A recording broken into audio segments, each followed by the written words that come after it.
donc dara ëppul ni ka faj aajo jafe-jafe Sénégal ñu gis ni que tey ni nga ko waxee tey ñi ñu dénk tey sénégalais wóolu leen confier leen réew mi dañu war a rendre compte dans 4 ans ñi gis ni que ci biir ñooñu ñu gën a ràññee à chaque fois que ñu gis seen ay sorties dafa doon ay sorties yoo xamante ni attaque personnelle la tey su ñu nee le poumon de l'économie du Sénégal on peut parler du port autonome de Dakar y a le DG Waly Diouf Bodian barki démb dégg nga ko ci sortie bu mu def la première des choses bu mu wax mooy ñi nga xamante ni ñoo nekkoon ci ancien régime bi APRC yi dañ leen wala couler coulé maanaam mooy jël béton ak ciment daal di koy sotti ba noppi mu tuddee leen Koulouna soo ko déggee baatu congolais la muy fàqman on a vu la sortie de Birame Souleye Diop au temple du savoir à l'UGB lu mu njëkk jàngal xale yi mu ne leen ku saaga premier ministre fayu leen ku saaga président fayu leen te jamono ju muy wax loolu mi ngi téye ki nga xamante ni moo njëkk saaga le président de la République di Bassirou Diomaye Faye mi ngi taxaw ak ki nga xamante ni moo njëkk saaga l'ancien président de la République di président Macky Sall mu taxaw di wax kàddu yooyu ñi gis un Wali l'autre Fadilou Keita directeur du port Malal Talla doon un chroniqueur un rappeur un activiste bokk ci société civile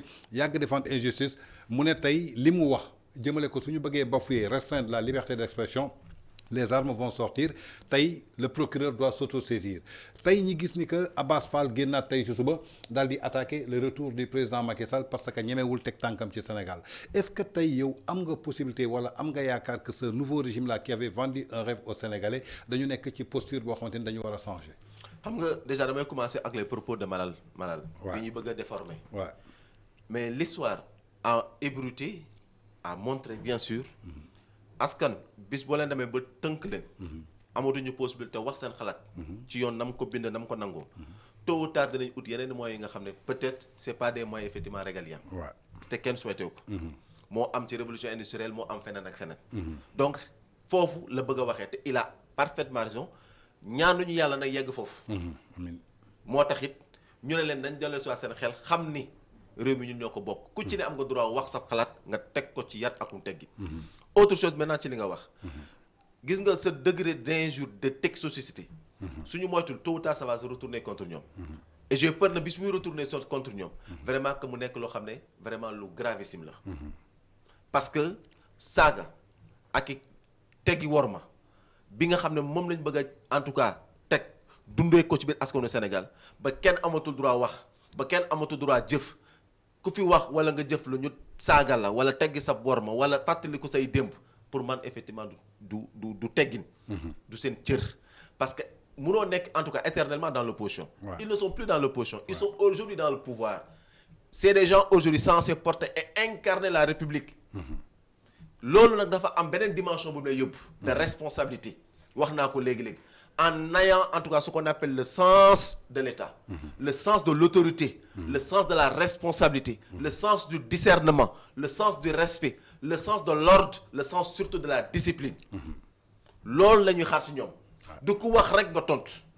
ndax yow mi jox direction dafa am lu ñuy xaaree. waaw Waly Diouf Bodian ana ñu mbokkam ana ñu muy àndal man la ma pose des questions.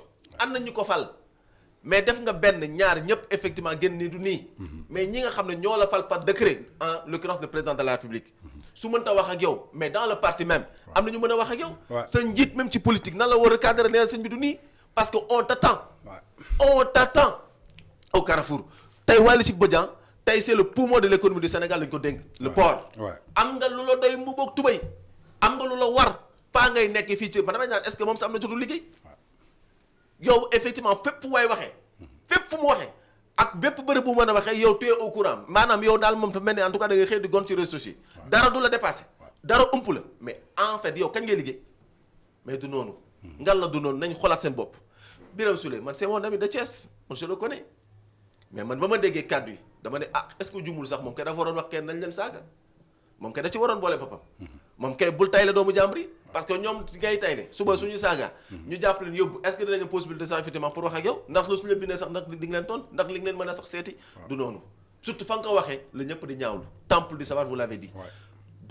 d'une façon générale muy ñoom ñëpp nañu xoolaat seen taxawaay xam ni il n'est pas encore trop tard l'état du Sénégal vitrine la dans le monde l'état du Sénégal image la dans le monde très respecté surtout sur le plan africain tey kenn nawlatuñu kenn joxatuñu suñu gëdd ndax li fi xew dafa bëri te li ci ëpp jóge ci ñoom waru leen ndax ñoom li leen permettre seen mandat réussir mooy mu am respectabilité par rapport ak l'exécution de leur mandat kon nañ xoolaat taxawaay ji nañ xoolaat jëfin yi xam ni su dul fii sax suñu digganteeg suñu borom su dul ñu nag askanu Sénégal c'est effectivement relation bi nga xam ne donc c'est relation horizontale su dul ñoom ak ñoom c'est relation verticale bi nga xam ne tey yàlla moo dogal tey ñu am ay ndomba tànk ci biir réew mi ndax ëpp ñu fi kenn xam-xam ëpp ñu fi kenn jàng ëpp ñu fi kenn en tout cas am yàllaa dogal tey mu doon ñoom suba doon ñeneen nga la na rafet bu mu doon en tout cas comme ni koy nit ci waxee le cimetière des amis ci déet dañuy dajante ëllëg dañuy sekki leneen kon képp koo xam ne suba lan la dénkoon yoratoo ko sa way rafet c'est parce que na nga ko yore woon moo rafet kon na rafet nañu xoolaat tax xam ne Sénégal ñoo ko bokk lépp dafa war a rafet nañ ko jaarale fañ ko war a jaarale ngir askanu Sénégal mën cee gis boppam image ba ñu amoon biir Afrique ak ci biti ñu kon ne en tout cas diñ ko jox ndax Sénégal bàkk bu rafet la am ci àdduna si.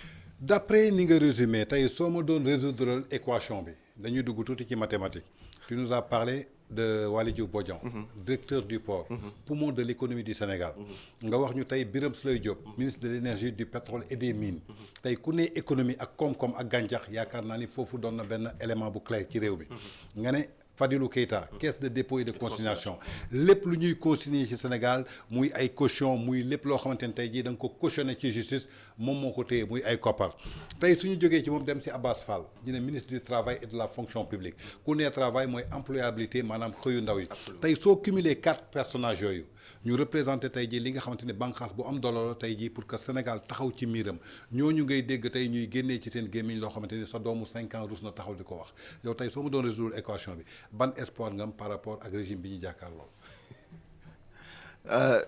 Tange soo génnoon ci biti posé ko léegi benn ku la romb léegi li mu la njëkk a tonk mooy j'ai plus d'espoir immédiatement. parce que 4 éléments clés yu ñu doon xaar ci liggéey. est-ce que ñi ngi liggéey mais ñi ngi ci réseaux sociaux yi di tontu ba noppi di yëkkati ay kàddu yoo xamante ne tey jii mën nañu jàpp ne insécurité lay indi. xam nga dama koy wax sama benn xarit man ne ko même Fadilou Keita même s'il avait raison de dire même s'il a raison de dire que voilà 7 millions lañ may fay xaw ma 5 millions.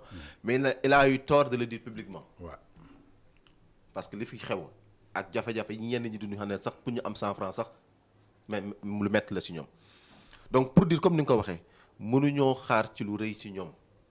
ndax ci seen taxawaay la ñu faussé ci lépp nit ñu ngi koy nattee ci jëfam loolu la sëñ Cheikh Ahmed Tidiane Sy Al Maktoum radiyallahu anhu doon waxee nit kàddu gaa am na solo waaye jëf la suñu mbokk baax ba suñu wayjur ba maam Cheikh Ibrahima Fall doon ko wax jëf la ñuy nattee doomu aadama gelwaar Pire ñu ngi koy nattee ci taxawaayam Linguère Pire ñu ngi koy nattee ci ni muy doxaleek boroom këram wala kilifaam waaye ñii ci nattukaay ba tey ci seen taxawaay muy gelwaar mi ki Linguère da ngay effectivement jaaxle ñii fan la ñii fan lañ soqee ko ñii fan lañ jóge ñii lu tax ñu dénk leen suñuy responsabilité parce que wanewuñu dara loo xam ne ci taxawaay ci kàddu ci même effectivement ci par rapport à fonctionnalité bi ñu leen dénk dans l'exécution des travaux yi nga xam ne ñoom la ñu xaar si ñoom waneguñu même un résultat bi nga jàpp ne un résultat satisfaisant ba ñëpp ne ah macha allah te or que foofu lañ leen di nattee yow mi nga xam ne dafa am lañ laa jox une responsabilité dans l'État nommé le ministre jox la une fonction bi nga xam ne dama jàpp ne c'est central c'est des postes ministériels névralgiques dans l'État du Sénégal donc li la war suba ak ngoon mooy effectivement xool dans quel sens et dans quelle mesure laa war a mën a andi ay solutions par rapport à lii li ma dénk ndax dañ la jox cahier de charge nee la lii ak lii la ñuy xaar ci yow muy ñoom ñëpp koo ci tudd mais da ngay jàpp ne tey si seen taxawaay seen doxalin tey ils sont effectivement à côté ci par rapport ak li nga xam ne moom lañ leen dénk te du yoon foofu ne su ñëwee ba tollu fa mais c'est à qui maintenant de prendre ses responsabilités c'est à qui? Au chef de l'État. C'est à évidemment c'est au chef de l'État le chef suprême de prendre ses responsabilités ndaxte wax naa ko même su fekkee ne tey dañ koo effectivement donc viser tabbu ko parce que ko viser mooy le président Ousmane Sonko boobu jamono ne jiital naa ko tey moom mooy le président de la République du Sénégal dans l'incarnation par excellence moom dans 4 ans moom la ñuy wax effectivement donc lan nga fi def donc c'est à lui effectivement de prendre ses responsabilités surtout que d'ailleurs ñoom dans leur ensemble c'est un parti te jàpp naa ni dans 5 ans bëgg nañ effectivement laajaat baatu askan bi mais munoo laaj baatu askan bi ci ni nga taxawee nii munoo laaj baatu askan bi sans résultat munoo laaj baatu askan bi tout en sachant fraîchement ñi ngay jàkkaar lool da nga leen nax wuru leen dëpp carte gi munta ne kon li leen war rek mooy tax xoolaat seen taxawaay xoolaat seen i jëfin ndaxte effectivement li ma jot a gis ci par rapport ak ces ministères yi li nga fi tudd waneeguñu loo xam ne kat mën nañ cee effectivement dóor suñu baaraam rien de potentiel rien effectivement de concret n'a été effectivement produit par ces hommes yi nga xam ne ñoom nga cité tout à l'heure. d'accord su ñu jógee foofu dañuy ñëw ci affaire justice récemment gis nañu le ministre